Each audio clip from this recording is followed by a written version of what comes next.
Good morning, y'all. We are back with more of DNVR Rams Live. As always, I am your host, Justin Michael. Hope everybody is having a nice morning out there. Happy opening day to those that celebrate. It's the home opener in the Rockies. Already 6 games out of first place. Only gets brighter from here, guys. Fortunately, we have much more fun stuff to talk about in the CSU Rams community. There's been a lot happening. Honestly, probably have too many topics to dive into today, which is a rare thing to have in this time of year, at least. So I'm appreciative. We're going to give a CSU basketball roster update, have gotten a lot of clarity in the last 24 hours in terms of who will be returning. Also, another 4-star pickup for Ali Farokhmanesh, really flexing his recruiting skills here in this first week, putting together this roster. We'll get into all of that. We'll talk about Tory Horton's pro day. Looked really good, working out for about 29 NFL scouts in Canvas Stadium yesterday. I will play about a 5-minute interview with him, answering some questions, talks about the knee feeling great, which is encouraging. We'll also play what Jay Norvell had to say on Tory and his pro day. At the end, we'll get into some of the biggest what-ifs in CSU sports history in the 21st century. Shout out to our guy, Colton Kirby, a fan of the pod, friend of the pod, for the topic suggestion. He's given us a couple of good ones of late. If you ever have anything that you'd be curious about my perspective on, feel free to comment it, send it our way on Twitter. I will always accommodate people if possible, especially when it's a fun topic like this. So a lot to get into. Let's just jump right into it. I guess if you're rocking with us on the Toyota chat, say good morning, give us a thumbs up on YouTube, all that fun stuff. But yeah, like I said, let's just get right into it here. Let's talk about the latest roster situation for CSU men's basketball.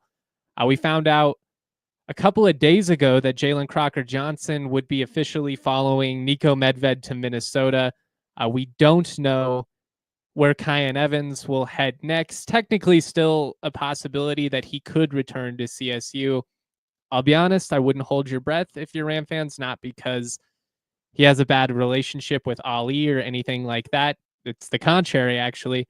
But just based on the type of interest he is receiving in the market right now, I think he's going to get a nice payday, which, I've talked about a lot. He certainly deserves it. I think he's got a really high ceiling. We'd love to keep him at CSU.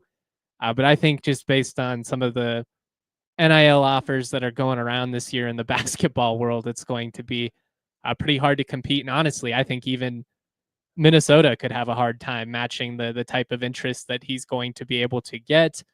We'll see how it all plays out. Still possible that he wants to stay with Croc, lean on those relationships. Also possible he just wants to stay in Fort Collins. But again, I wouldn't hold your breath. The encouraging thing is, while there's a possibility we lose 2 of those sophomore starters from this past year, Kyle Jorgensen, Rashawn Bemba, Nicola Japa, all posted graphics yesterday announcing they're back. So you get 3 key members from that rotation this past year. Starting to feel really good about the front court with what you've been able to do in terms of bringing Kerry Booth over.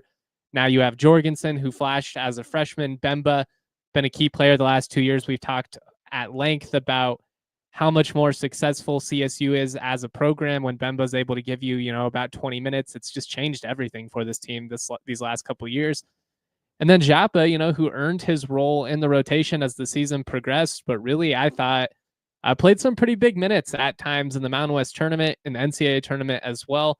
With some of these up-and-comers you have, I feel pretty good. I mean, I would assume Bemba will be in the starting lineup. He's about the only guy you could say for certain as of now.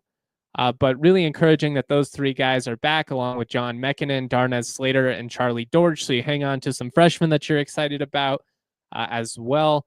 The Minnesota bloggers are going to be in shambles. They can't take the entire team from Medved. They've been trying. They've been floating those possibilities for weeks and weeks. I'm sure they were devastated that big old Bemba isn't coming with them.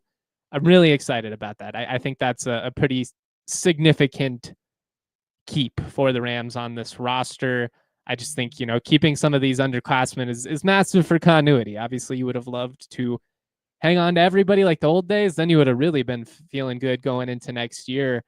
But I think where the roster is at now, based on or compared to where it was at the beginning of the week, I think you got to feel pretty good with the work the staff is doing. And honestly, obviously they had Neek and Jalen Lake to lean on last year, but in terms of some of the unknown, we're really not in that different of a position than we were last year when it comes to needing to land a couple of significant signees. But it really doesn't take that much to get the roster in a good spot going into the season. And the staff has certainly done a nice job. We already talked about Kerry Booth the other day, really intriguing prospect, son of Nuggets GM Calvin Booth, still only 19 years old, despite, having played 2 years of college basketball. Saw a lot of playing time as a freshman at Notre Dame throughout the season. It wasn't a situation where, he only played in some of those meaningless November games. They're not meaningless, but, only played in the non-conference slate. He played throughout the ACC slate as well, played over 1,000 minutes. So I think I overestimated there, but he saw significant playing time before going to Illinois and being a more of a rotational piece. You love the explosiveness, the length, the frame, all of that. You're hoping that in a system that's going to get him more time on the floor, he's able to kind of find his footing a lot like Nate Clifford did. And basically you're hoping for a very similar scenario here with Jase Butler, who's another former 4-star prospect, another former ESPN top 100 recruit. He's a guy who CSU went after pretty intensely in the last recruiting cycle. They had him on campus. I think he took an official visit in September or something like that. Ultimately ended up signing with Washington after committing to Illinois initially.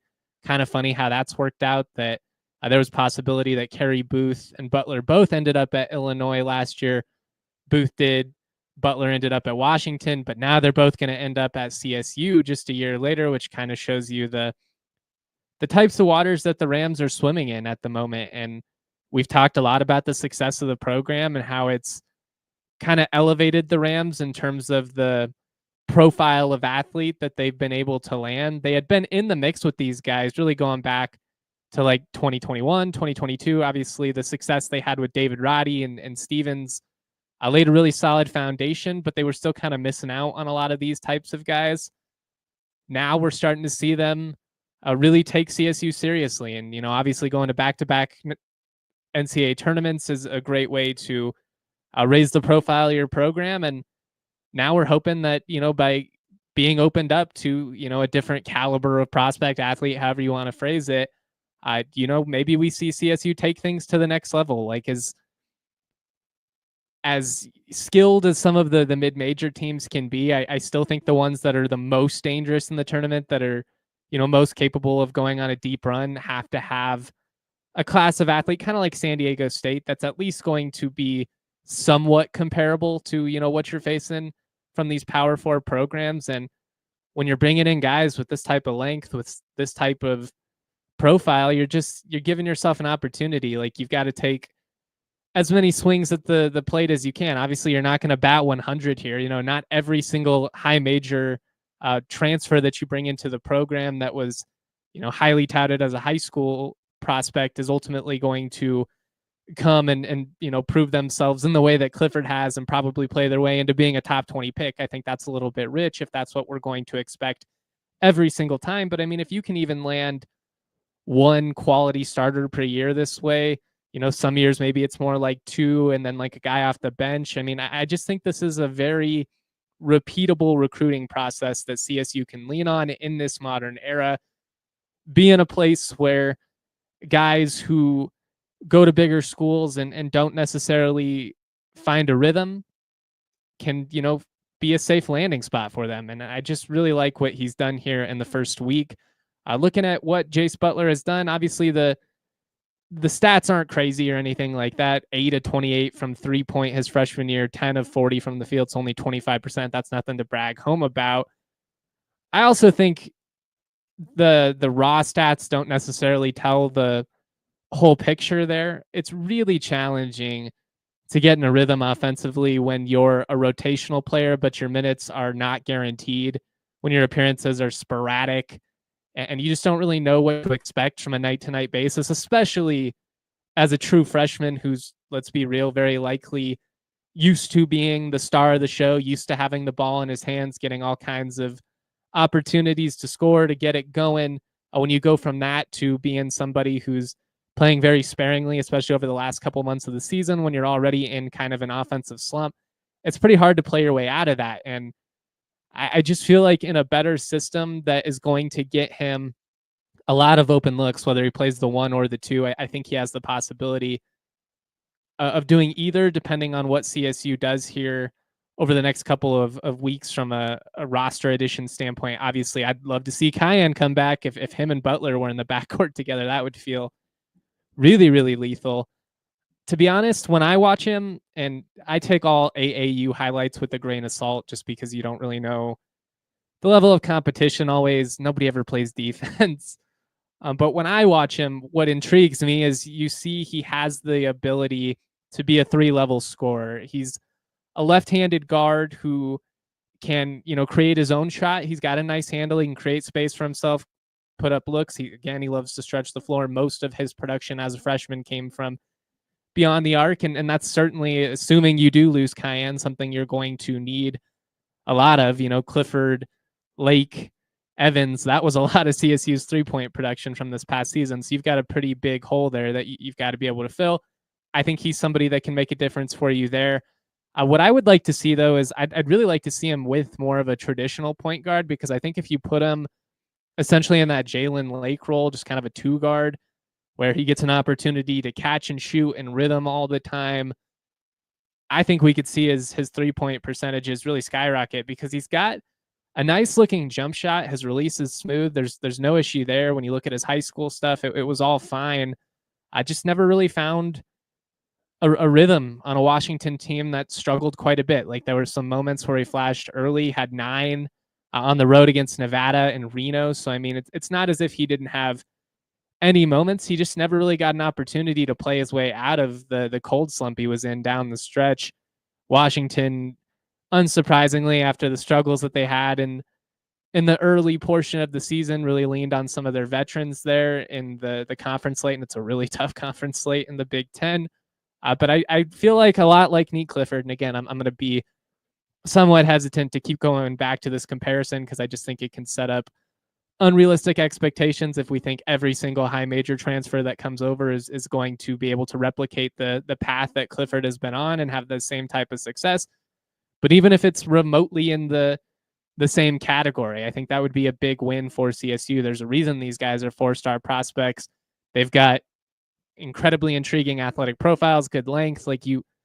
There's a lot to work with. They're just still young and raw as players, and frankly, they need an opportunity to develop. And again, I keep coming back to this potentially being a repeatable recruiting process for CSU to kind of establish the foundation of their roster every year. You're probably going to lose some guys every year. You're going to have to be able to hit on a couple of guys every year. That's just what basketball is these days. But I love that Ali is leaning on his relationships. We knew that he was a strong recruiter, and I think the work that he's done, both from a roster retention standpoint and now from a transfer portal standpoint, and going out and adding some guys that have incredibly high ceilings, it's been a nice start to this era. I think the Rams are going to be just fine in year 1 under Ali. There's still a lot to be done, assuming that Cayenne is not coming back. You're going to probably need to go out and add at least 1, depending on what Butler is going to do, but I think 2 point guards. They could use another wing or 2. You never know what the role that some of these younger guys like McConan or Slater might end up filling for you.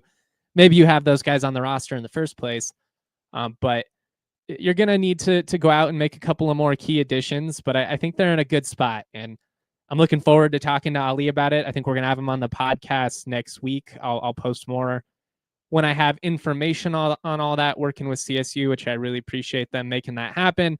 It's a tough time of year for the staff, admittedly, to do a full sit-down interview like podcast style and not just like a few-minute radio bit. They've got so much happening from a recruiting standpoint. But it really is nice that they're going to be able to make that happen for us. I'm looking forward to it. Ali and I have a great rapport, so I think it should be a really enjoyable interview for everyone. But big things happening from a recruiting standpoint. I think it's a really encouraging start to all of this. Obviously, in a perfect world, they would have kept everyone from last year and still added a couple of 4-star prospects. Wouldn't that be nice? But it'd be nice to win the lottery as well. So from a realistic standpoint, I think they've done a really great job here. And now I'll be interested to see if maybe you find some guys that are a little bit more proven, maybe even from a lower level. Like, I think they've done a good job of going out and getting those former top 100 recruits that are just going to be a different caliber of athlete than, the Patrick Cartiers and even like a Joel Scott or a Joe Palmer. But those guys, as we've seen, can come in, especially the really experienced players. Bowen Bourne, another good example, can fill a pretty big role for you. So I will be interested to see kind of what the next step is in terms of the type of players that they go after. We've got so much more to get into. We're about to talk Tory Horton's Pro Day. We'll play some interviews, all that fun stuff. We got to pay the bills, though, so let's shout out our partners real quick. Coors Light encourages you to choose a chill mindset between life, work, Rockies baseball. It's easy to get worked up about everything that's happening in our life. And when you're juggling all of this, we all know it's hard to have the right state of mind. Life's all about how you deal with the curveballs that get thrown your way. And you are inevitably going to have some of those happen. And, sometimes it's not always the worst thing. Maybe you're having a barbecue, it gets rained out. Instead, you have a movie night. Maybe your favorite restaurant is closed, so you try something new. Life's all about choosing that chill state of mind, making the best of every situation. When you're chilling, when you're kicked back, maybe hanging out with friends and family, crack open an ice cold Coors Light. When the mountains turn blue, it's as cold as the Rockies. Remember, when you embrace a chill mindset, it's a good time to choose chill and crack open a Coors Light, cold lagered, cold filtered, and cold packaged for a smooth finish. Choose chill this spring, then reach for a Coors Light. Get Coors Light delivered straight to your door when you visit CoorsLight.com/DNVR, or you can find it pretty much anywhere that sells beer. Celebrate responsibly. Coors Brewing Company, Golden, Colorado.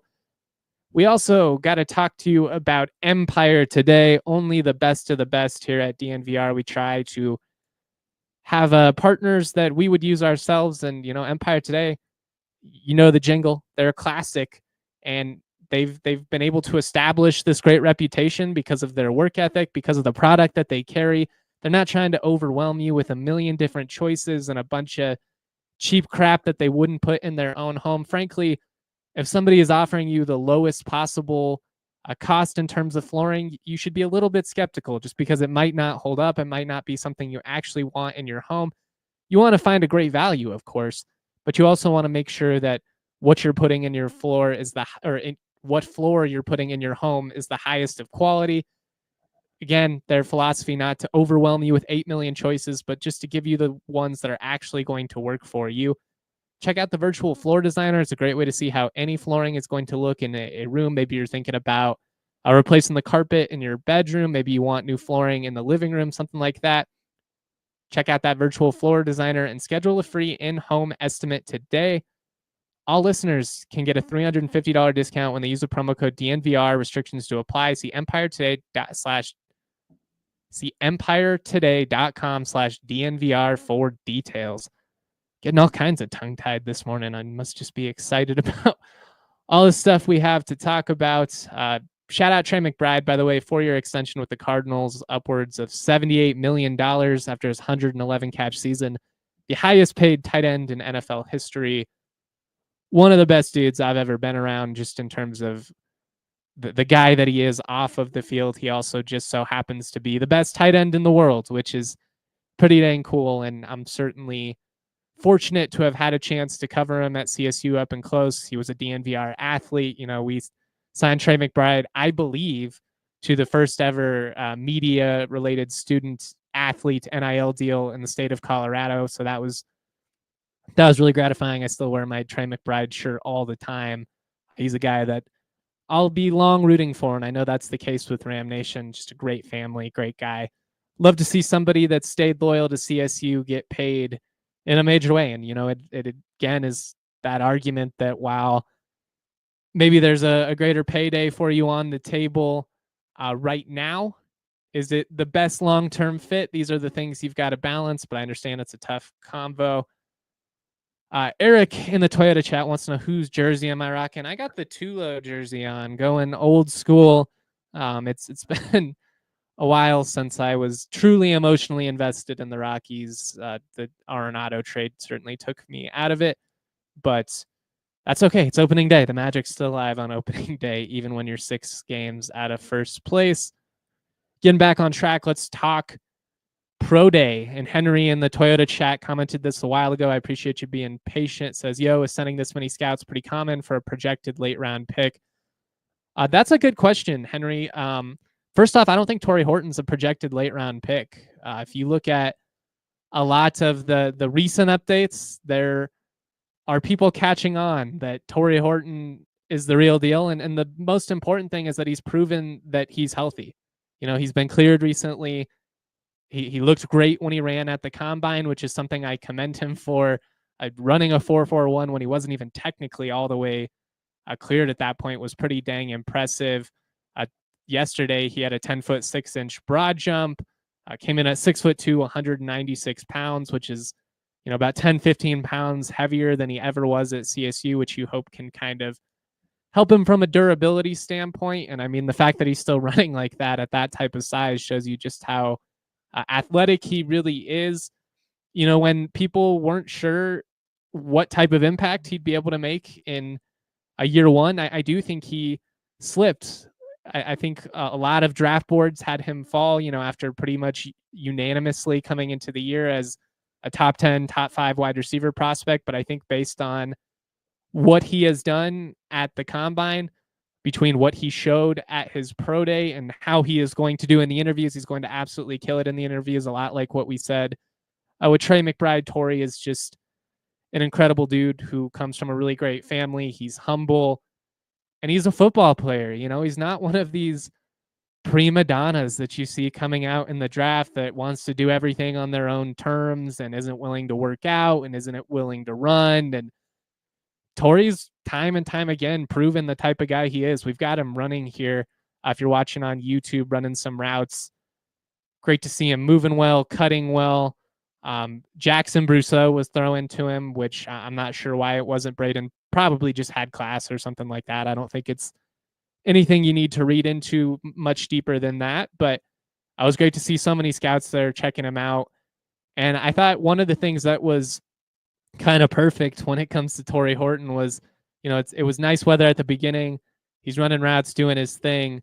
When he started fielding punts at the end, it started to snow. And I'm not sure how many NFL prospects, especially in his situation, you know, with the injury history and everything, would be willing to field punts in the snow for NFL scouts. And that's just the type of player that Tory is. Like, he's not going to move to the indoor. He's not going to call it quits because a couple of snowflakes are coming down. He's just a football player, and that's what he's been his entire career.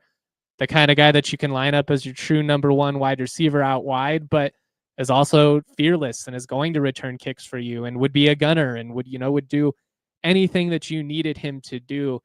And I just really think that's going to help his cause in terms of his NFL evaluation and all that. And that's kind of why I think his future is so bright, you know? So let's put on our rose-colored glasses and think about, you know, just how bright of a future it could be for Tory Horton. And when you do put on your Shady Rays, use that code DNVR for 35% off polarized sunglasses. But I just thought it was a really great performance for Tory Horton in his pro day. Honestly, I don't think he gets out of the 3rd round. I've been talking to people in the know, and the interest in him is legitimate. I think there's a possibility he could go in the 2nd round. I don't want to set people up for disappointment, but you know, if you look at Fran Duffy's draft guide, our ALLCITY network draft expert, if you're a DNVR diehard, it's pinned there right on the front screen. You can go check it out. He now has Tory as a top 10 wide receiver. I think even a month ago, he wasn't even in his like top 25 because there was just so much uncertainty with what his status was going to be coming off that knee injury. And I think the fact that he has been able to prove without a doubt that he can move, that he's good, you know, he's going to be out there day one this fall. should be really encouraging to NFL teams. And Jay Norvell said it himself. He's going to be a steal for somebody. I think there's a world in which, had he been healthy and had, a Mountain West Offensive Player of the Year type season, he very well could have played his way into like the late first round or something like that. Because when you're 6'2", 196 pounds, and when you're fully healthy, can run a 4.3, and you line up all over the place, and you're a coach's dream, and you do all the little things, there's going to be a lot of interest in you at the next level.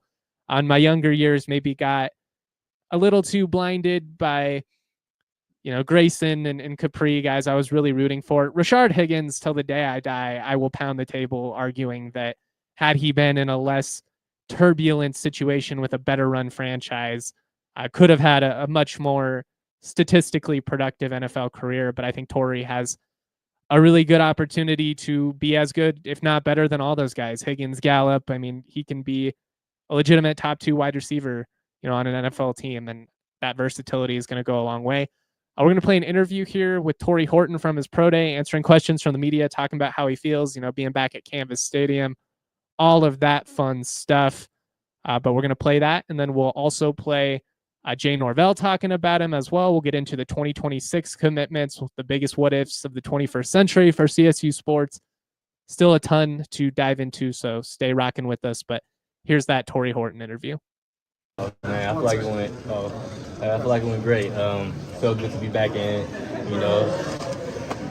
Kansas Stadium. It just felt great out there. I feel like the knee is, doing great. The routes felt good, speed feels good. So I feel like it was a great performance out there. Coach said you were cutting pretty good on that. Oh yeah. I felt pretty confident. I talked to the surgeon. He said there's nothing to worry about. Your knee's gonna be, better than the last knee I had. So, I feel real confident in my cuts and getting in and out of my breaks. So, I feel great right now.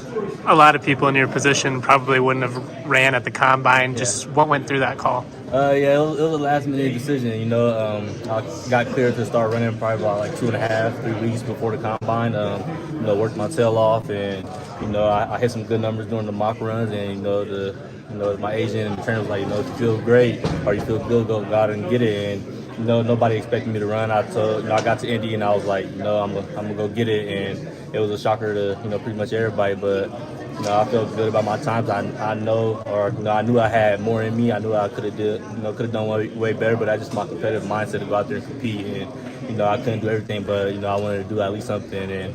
And that's what it came down to, and I feel good about going out there and running in Indy. It's not done yet, but do you feel like you've accomplished what you hoped to as far as the pre-draft process goes? Yeah, I feel like I'm doing all I can right now.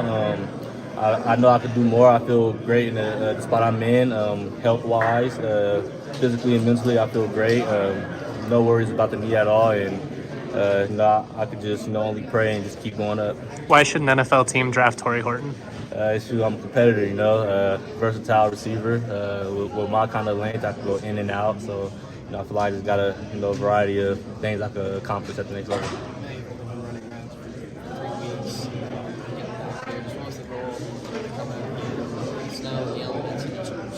Yeah. So we got here and they were saying you want to do it in the indoor, and I told them let's kind of just leave it outside. Regardless of what the weather is looking like, it just shows that that competitive and that that mental standpoint of going out there in those cold and kind of windy conditions and just still keeping my routes crisp. So I felt good with my cuts, and I felt explosive out of my breaks, even though it was windy and kind of cold out there today. You had a choice. You wanted to come back here for your last year, head to the NFL, and obviously, maybe this year didn't turn out the way you wanted it to with the injury and everything, but what has this year taught you in terms of preparation for the NFL that maybe you wouldn't have gotten? Yeah, I feel like it's more to a physical standpoint. I feel like it kind of taught me to be 110% locked in mentally, and just making sure you got all the mental reps and film. So I kind of took that to the next level, and in the NFL everybody's great. So what's going to separate you from the other people, and I just feel like that extra study and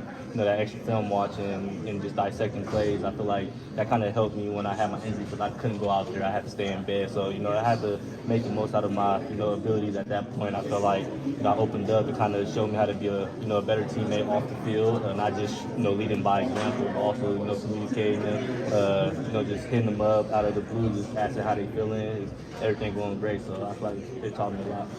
mentally is this like pre-draft process anything that you expected it to be? Yeah, I kind of went through it. When my brother kind of go through the process, he graduated from Boise. It feels great. I enjoy all of the meetings. I'm excited to learn all the new things at the next level, and I'm just keeping my mind open. I'm absorbing like a sponge, and that's all you can do. So I'm just excited and taking it in from all teams. Tory, I asked you a couple weeks ago when the pro day was here. Did you think you missed your chance not performing then? But today there's 29 NFL teams here looking at you. What's that say to you in your ability? I just want to thank the Lord first, for my opportunity to go out there and perform. I'm excited. I want to thank all the coaches that did come out and show some love and came and watched because they didn't have to do that. Watching our pro day go down, it was just a hype. I was from a hype standpoint kind of view. I was excited for my guys to go out there and perform. I knew I wasn't going that day, but I was still, excited for them to go out there and compete and do what they do best for the last time in the stadium. And I knew my time was coming, and sometimes you got to patiently wait, and once your opportunity comes, you got to make the most of it, and that's what I did today. Obviously, got some local representation here with Kiri, Broncos. We had conversations with them, and any interest in kind of staying local in the NFL? It wouldn't be bad. I met with them. Great people over there. They got a great thing going over there at the the organization, and I feel great for what they got in store. Had really good meets with them. So, if it wasn't happening, I wouldn't be mad. But yeah, it's been great so far when I met with them. Big shout out to Tory Horton. We're certainly all rooting for him in Ram Nation. Appreciate him giving us a couple of times to pick his brain on the whole process. I know a couple of those questions probably a little bit hard to hear. Good questions from the Denver Post guy. He's just using his inside voice, I guess. Tough to hear some of those questions. But I thought, Tory given some insight just into, why he decided to run at the Combine, how he feels. I think all of that's really encouraging. Gave the politically correct answer when asked about the possibility of staying in Denver. We've got some comments in the Toyota chat trying to manifest him to the Broncos. I certainly would love to rock a Tory Horton throwback jersey. Could you imagine how sick that would be? We're going to play the Jay Norvell interview here in just a second, but real quick, got to pay the bills one more time. Shout out a couple of our awesome partners. All right, I want to shout out to our friends over at UC Health. DNVR Rams is brought to you by UC Health, the preferred partner of athletes in Colorado. At times with this job, I will be honest, it's sometimes hard to do the right habits when it comes to, exercise and eating right, a lot of late nights, at times a lot of, meals in bags and stuff like that. But I'm constantly trying to do little things each and every day, whether that just be, getting an extra walk in, getting some stretching in, maybe busting out a couple of push-ups, although those are getting tougher and tougher to pull off when I get out of shape. Almost 30, and I am feeling it. But learn more about living like there is a tomorrow when you go to uchealth.org for more info. UC Health, live extraordinary. I also want to talk to you about Game Time. It's the home opener for the Rockies. If you're looking for cheap seats, the best place to find them is with our partners, Game Time. Nobody's got better deals. Nobody has more access to all kinds of events, baseball, NFL, the Final Four this weekend. If you want to make a quick trip out to San Antonio, the Avalanche, the Rapids, you name it, they have got it. Game Time is awesome. And one of the things that I really have been having some fun with is going through the deals of Game Time picks. It's a curation function. It shows you only the best of the best. The thing about Game Time is with as many tickets as they have to offer, it can be a little bit overwhelming, especially if you're in a hurry. Not with Game Time picks. It's going to show you the best. With Game Time, you get all-in pricing. You can get a panoramic view of your seat before you purchase, the lowest price guarantee, as well as Game Time ticket coverage. Take the guesswork out of buying tickets with Game Time. Download the app, create an account. Use that code DNVR for $20 off your first purchase. Terms to apply. Again, create an account. Redeem that code DNVR for $20 off. Download Game Time today. Last-minute tickets, lowest prices guaranteed. All right, shout out to everybody that's rocking with us in the Toyota chat. Like I said, we are going to play that Jay Norvell interview. Saw a question in the Toyota chat about Kyan Evans. Had a slip up there. I'll get to all your questions, comments. Keep them rolling. I do want to try and stay somewhat on track here, but we'll come back around. We can talk more hoops. We can talk more football. We can talk all of the above. But let's play that Jay Norvell interview really quick to wrap up this Tory Horton segment. Kind of put a bow on this whole pro day commentary. Everyone start? Yep. Jay, just what's it mean for you getting to see Tory catching closer to this opportunity? I mean, I'm so proud of Tory. It's a culmination of so much hard work, and this is typical Tory Horton now. I mean, being outside in the snow and the wind and the cold and running routes, catching punts. He's a football player, and all he cares about is winning, and somebody's going to get a steal when they pick him. Obviously, it's hard when he went down. How nice is it for you to see that he is healthy and ready for this? And I've been so proud of him, but I haven't been surprised. Text me at the combine, and he said he was going to run. And most players. I've been in the combine. I coached in that league. I used to work the combine. Most players wouldn't have never ran. And for Tory to show that type of courage and competitiveness and wanting to run and then working out today, I'm just so proud of him. And he's gonna do very well at the next level. What does it say when he can command 29 teams in here today? It just shows the respect that people have for him. He's a football player. That's the one thing people ask me about Tory Horton. He's a football player. And all he cares about is winning. He doesn't have a selfish bone in his body, and he's a great example of what it means to compete and play. Yeah. What's kind of the goal today? Oh, he's only been cleared for 3 weeks. So he ran great today. I saw he was cutting full speed. He looked really explosive off that knee. And he's going to be 100%. It's just a matter of time. But I think he's shown how he can work and come back. And, he's 196 pounds. He's about 15 pounds heavier than he was a year ago. And that's why he came back, and he's more ready for this next step now. Have you had conversations with him regarding how he's handling the preparation, the experience of all of it? Yeah, he's got great people helping him. He's working with Ricky Prohl, a great receiver from the Rams. He's in great hands. Great parents, great family, great representation. So he's prepared very well for this. He's worked very hard. He's been very diligent since he got hurt and getting healthy. And it's just going to correlate into his next step. I was talking to his sister on the sidelines. She says, I get so nervous for him. Do you get nervous for your players when they're out there? I don't never get nervous for him. He's just a player that I've never had to worry about. And I think everybody's known he's been my favorite since I got him as a freshman. And I can't really hide it, and it still is. I pull for him. I'm really excited for his opportunity. What does it say about his character and your guys' relationship that he stuck around the program? Like a lot of guys, when they got hurt, we would have never saw them in Fort Collins again. Yeah, he had, when he transferred from Nevada, he had offers from Baylor and Ole Miss to make a lot of money. And he came here because of us and our relationship. He trusted us, and he's a special guy. They just don't make many like him, and that's why I think he's such an amazing prospect, because he's unselfish and tough and competitive as they come. You mentioned you obviously introduced to come back after last year. Obviously this year maybe off the great run.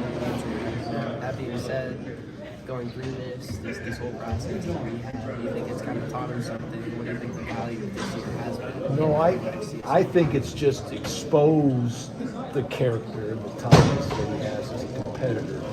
I was just talking to his dad, and it starts snowing out here. He starts smiling. He goes, "That's what Tory wanted.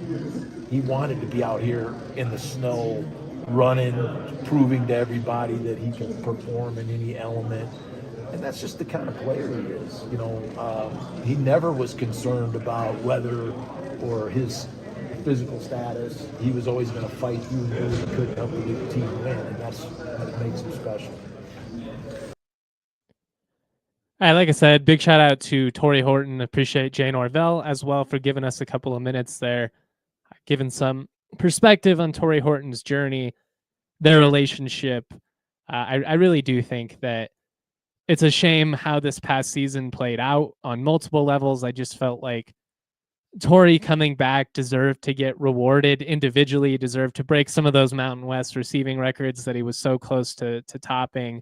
I felt like he deserved to ball out and, be an all conference receiver and, firmly establish himself as one of the greatest receivers that's ever played in this league. From an eye test standpoint, think he's very much in that conversation with the Rashard Higgins, with the Devontae Adams of the world. There have been some stars that have come through the Mountain West, but Tory is as good as any of them, and I'm really looking forward to seeing how he can perform at the next level. I think he's in a really great spot, and I'm just so happy, as much as it sucked how last season played out for him, that at least at this stage in the pre-draft process, it didn't end up setting him back in a way that we all kind of thought. I think all of us in November, we're sitting there being like, man, is Tory going to fall to like the 7th round now because he's not going to be able to run or anything?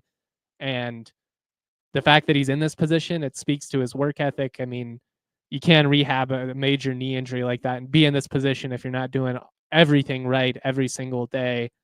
And again, I would be shocked if he is not successful and doesn't win over NFL scouts and coaches and all that, because he's just kind of exactly what you would design if you could create a football player in a lab in terms of their athleticism, but the right mindset and being a team first player and the selflessness and just everything that we've seen now from Tory for multiple years. And it's going to be cool to see him do his thing at the next level, a lot like Trey McBride. There are not that many players that have come through the league where I would be willing to go out on a ledge and really, I'm not going to say risk my reputation. I think that's a little bit dramatic, but like really put my stamp on. And I just had no doubts about Trey doing his thing in the NFL.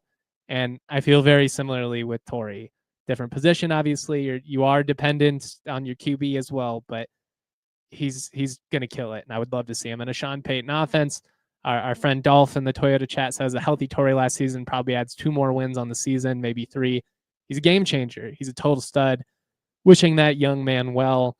I think a lot of those, I think the showdown is a different type of matchup, at least. I'm not saying they win the game, but I think it's closer to the year before. If Tory's healthy, I think certainly Fresno, of all the games that they couldn't have him for, Fresno was the one that I was the most bummed, just because he's a Fresno native. In the preseason, he made it pretty clear to Kevin Lytle and I out at media days how much he was looking forward to that matchup, the opportunity to go back to Fresno, who didn't offer him out of high school, and balling out. And I'm sure that Norvell would have made an extra effort to make sure he was able to have, a big game, extra targets. It just wouldn't have surprised me if he would have gone off for like 150 yards or 3 scores or something like that. And obviously, if that had been in a win that clinched CSU a spot in the Mountain West Championship, it would have been a pretty special moment in CSU history. That's a big what if. We're about to get into that. That is one of my biggest what ifs. What if Tory Horton had stayed healthy at CSU? What would that have done? I'll get into all of that. I did want to just briefly give a CSU football recruiting update. I'm going to hit more in depth on this weekend when I have an opportunity to dive a little bit deeper. Everything that happened. Trey McBride, the pro day. I had CSU practice yesterday, talked to Tyson Summers and Jaquez Evans. I'll play those interviews on the audio only podcast this weekend as well. We had all that. I had an Avs game. So it's been a crazy 24 hours, much crazier than I originally anticipated. But if you missed it, CSU football and their 2026 class is starting to come together. Picked up a pair of commitments. I think one guy posted on social, one guy didn't, but Darnell Kelly, 6'2", 185-pound dual threat quarterback out of Langston Hughes High School in Georgia. He posted his commitment, receiving a lot of love from the high school writers and the people in the know down there. Sounds like CSU landed an intriguing guy. Again, we'll talk a lot more about him over the weekend. It's a 3-star prospect with more than 20 offers listed on 247. Kentucky, James Madison, Vanderbilt, Liberty, among some of his more notable offers. It has been interesting to me, though, that the last couple of high school quarterbacks CSU has signed have been more under that dual threat label. It's not always necessarily true, but in terms of the style that they play, it's been interesting. Like these last couple of years, it does kind of speak to CSU wanting a little bit more mobility at the position. I do think that was one of the things that really appealed with Braden versus Clay Millen, or some of the other guys they had in the room at the time, was that Braden moved the best at all those guys, and it just gives you a little bit more flexibility and freedom offensively, the ability to extend the play, improvise, all that obviously is a big part of modern football. And getting somebody that's a true dual threat would be a lot of fun. CSU hasn't really ever had that. They've had guys that could move around, that could scramble, that could run, but it would be interesting to see if you spread things out and you had like a Kyler Murray type that's, genuinely a threat to, run for like 600-700 yards in a season. I'd probably BVP is like the last true dual threat QB we've had at CSU, and unless I'm missing somebody that I can't remember. But interesting pickup there, along with Jacob McCray, 6'5", 285-pound offensive tackle. He's out of Allen High School. It's where Isaiah Stevens played. It's a great football program as well, though. Committed to CSU after being on campus earlier this week. 247 has offers listed from James Madison, San Diego State, Memphis, Tulane, Utah State, and UNLV. So a lot of comparable programs, but also a lot of programs that have had significant success. When you look at what UNLV did last year, obviously Liberty's had a lot of success. Memphis, San Diego State. I mean, that's a nice little pickup for the Rams in the offensive line. I especially trust Bill Best's eye at this point when you see the success he's had recruiting offensive linemen these last couple of cycles. But to get a 6'5", 285-pound offensive tackle out of a legitimate, Texas high school football program, and for the first two, commits to be from, blue blood type states, very talent rich states, that's encouraging. We'll kind of see how the rest of this class comes together. I assume even without Chad Savage, CSU will still have a very West Coast heavily influenced recruiting class. That's just always been a strong base for Norvell, going back to what he did at Nevada. So I'm sure there'll still be plenty of, California, Arizona, hopefully a little bit of Colorado. There's actually a lot of intriguing local prospects in this 2026 class. I've talked a lot about how every year is different. Sometimes people really flip out over the lack of local signings with CSU and CU, to be fair. And I think occasionally it lacks context. Like if there's only, 5-6 legitimate D1 guys coming out, if only a handful of them sign locally, I don't think that's not necessarily because the local schools weren't trying. Typically it's because those guys are going to big Power 4 programs out of state. But in 2026, especially, you look at some of these guys, there's going to be a couple of kids that end up going to, Tennessee's, Michigan type programs. I think Bonner's going to go big. There's a couple of offensive linemen that are going to have some significant offers. But nice start for this 2026 class, and we'll get in a little bit more in depth over the weekend after I have a chance to dive into the huddle and kind of find out a little bit more, ask some of these coaches what they're thinking about these recruits, what their vision is, all of that.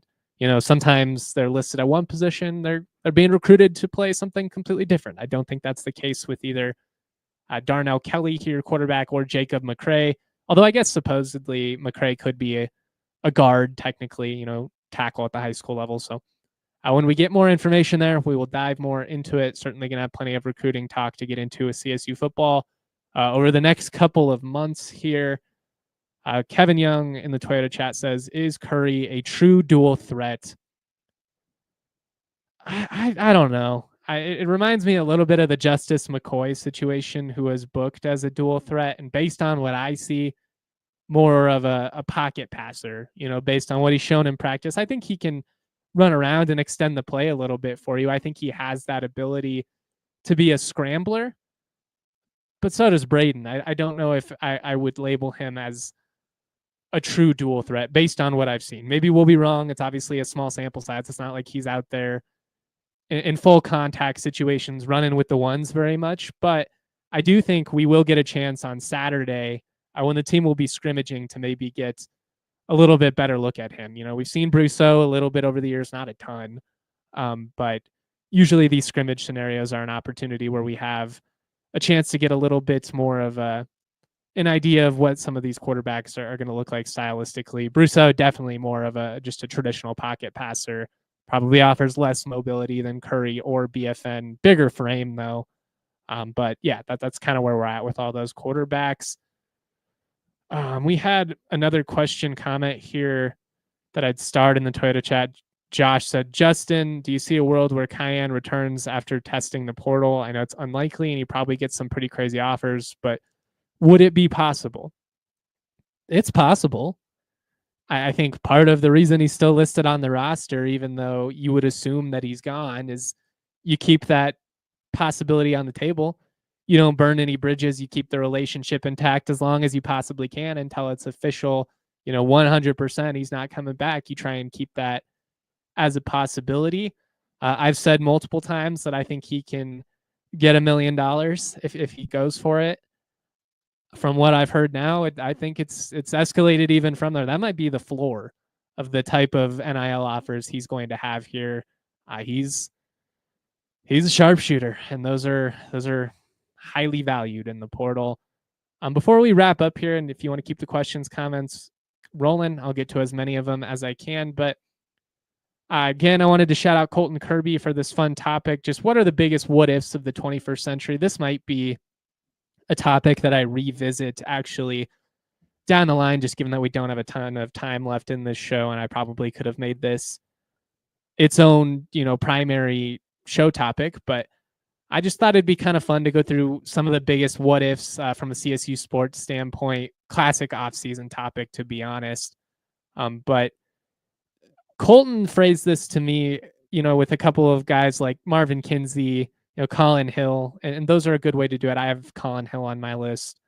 I took it a little bit broader in how I went with it, so we'll just kind of go through it here. And if I miss some of them, we'll come back and talk about this down the line. If you can think of any, shout them in the Toyota chat. But what I have with my first one, and this goes back to, being a childhood. What if CSU beat UNLV in the 2002 regular season finale, went undefeated? What type of bowl game would they have gotten? It's a good question. Classic CSU opportunity to go undefeated in the conference slate for the first time. That's a Rams team that beat a top 10 CU team. They beat Virginia on the road and came up short at home against UNLV. One of my first lessons of how heartbreaking it can be being a sports fan, as was the 2004 game in Boulder, where Marcus Houston gets tackled short of the goal line. The Rams have an opportunity to score a game-winning touchdown. Bunch of miscommunication happens, end up getting tackled short. That and the 2023 loss in CU, and probably this most recent Maryland loss in the NCAA tournament, the most gut-wrenching losses I think I've had as a CSU fan. The Boise State game was bad too in 2017 as well, but there was something that was a little extra rough about these ones. And I just think a lot of things go differently if they potentially win those games. I mean, how different is the Norvell era considered right now if they had won that game in Boulder? Some of those seasons between 04 and 07, a big part of what ultimately held Sonny Lubick back from being eligible for the College Football Hall of Fame, which is still bullshit, by the way. You can't tell the history of college football without people like Sonny Lubick, without people like Mike Leach. And we have these subjective, I'm getting worked up. We have these subjective standards that just completely overlook so much context. And anybody that knows anything about the history of this sport knows how important of a figure Sonny Lubick was. He won multiple national championships as a defensive coordinator at Miami. Between being a part of one of the greatest dynasties in college football history and elevating a program that had been historically dead and taking it to heights never unseen, you're going to look me in the eyes and tell me that guy's not a fucking Hall of Famer? Get real. Put Sonny in the Hall of Fame. But a lot of those games, unfortunately, between 04, 05, 06, 07 especially, is one of those really wonky years where it felt like they had 6 or 7 coin flip games just land the wrong way. They end up having a losing season. But that team was talented, and you could see it with how they hung against some really good teams. And you could see how they responded in 2008 with the first year under Fairchild in that bowl run. But just What if a couple of those games, like the 04 Rocky Mountain Showdown or 05 even, I think that's when Crosby drilled a game winner in Denver, as much as the folks on the other side of the rivalry try to make it seem like this hasn't been competitive over the years. That's just not the case. There's like 5 games that if you just have one or two things go different, the series history looks a whole lot different. And those are a couple examples of them. Same with 2015 under Mike Bobo, you lose a game by 3 that you missed 3 or 4 field goals in overtime. Like, the Rams have found a way to mess it up. But like, how different is the Mike Bobo era if in 2015 CSU doesn't lose to CU in Minnesota in overtime in 2 of his first 3 games you had there for the taking, and you blow? Like, there's a possibility that maybe he gets poached after 1 or 2 years or something like that. Like, there are just so many things that could have gone differently had 1 or 2 key games gone the opposite result. What if Tim Miles didn't leave for Nebraska in 2012? You had Dorian Green and Hornung and Iverson and all these veteran players. Like, what if he just comes back and runs it back one more year? How good is that team if they don't have the stumbles they had in the non-conference slate that they had under Larry before he basically just handed the reins to the veteran players and let them coach themselves down the stretch? What if Capri Bibbs came back in 2014? How good could that team have been? I don't know from a relationship standpoint how realistic that was. I think Capri and the staff had worn pretty thin at that point. Even a lot of his teammates, some weird stuff happened in that Utah State loss where Capri refused to play, and like there was some weird stuff that happened down the line. Didn't leave on the best of terms. Don't think he was all that celebrated by the staff by the time that he left, despite the fact that he had such an insane season. What if he came back instead of being an undrafted free agent? Does he have another crazy year, and then instead he goes in the 5th round the next year and has just a little bit more stability with the franchise? Not to mention, imagine that 2014 team with Capri, which was pretty damn good with D Hart. What if you had both of them? What if Colin Hill never got injured? Another classic what if that could have greatly changed the Mike Bobo era.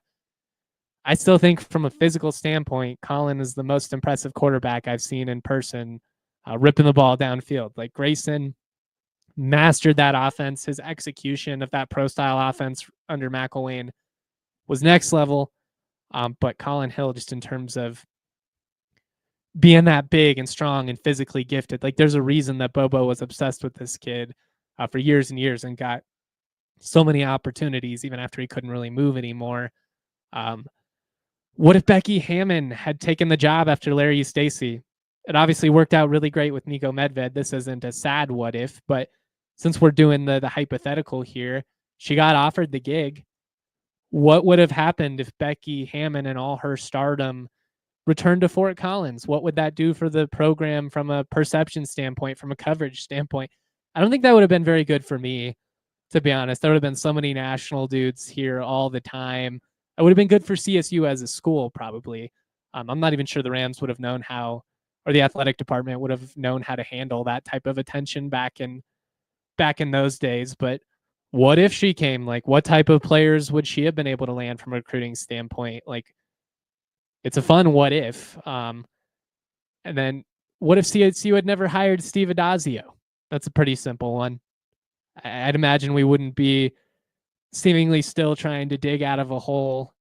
He set the program back so far on so many different levels, from a relationship with the donors and fans standpoint, from a competitive standpoint, from a recruiting standpoint. Like, it was just a disaster, a hire that never made sense from the beginning, a hire that was never even remotely exciting to the fan base, that didn't make sense, and it played out so predictably. What if they had just hired somebody else? Like, they wanted Butch Jones, who probably would have done a lot better. That ended up getting vetoed by Joyce McConnell. But from what I've heard, the deal was agreed to in principle. Like, there is a world in which Butch Jones would have been the next head coach. I think he would have been a lot more successful than Adazio was. Still think there's a decent chance his era ends in scandal as well, just based on his history. Maybe that's not fair of me to speculate, but I think, based on what's happened in the past, it's at least fair to bring up. And then the last one I have here is, what if Neat Clifford signed with CSU out of high school? Can you imagine the 2022 team with Roddy Stevens and Neat Clifford and Chandler Jacobs? I mean, the athleticism would have been through the roof. They would have been so nasty. a lot of fun what ifs. But if you have any that I missed, shout them my way. We might revisit this conversation at some point in the off season. Shout out to Alyssa, our producer behind the scenes, making all this possible. We got so much more football content coming your way. Like I said, I will play the interviews with Tyson Summers and Jaquez Evans, who goes by Donut. I will play that over the weekend on the audio only pod, so keep your eyes out. I'll be at the scrimmage on Saturday, so lots of CSU football content coming your way. It sounds like the Ali Farokhmanesh interview got confirmation while doing the show. That's going to happen Monday morning, so we'll get that out to you maybe Monday afternoon, depending on the time of all of that. So keep your eyes out for that. Much love, y'all. Always proud to be. Peace. We all silly like the mayor.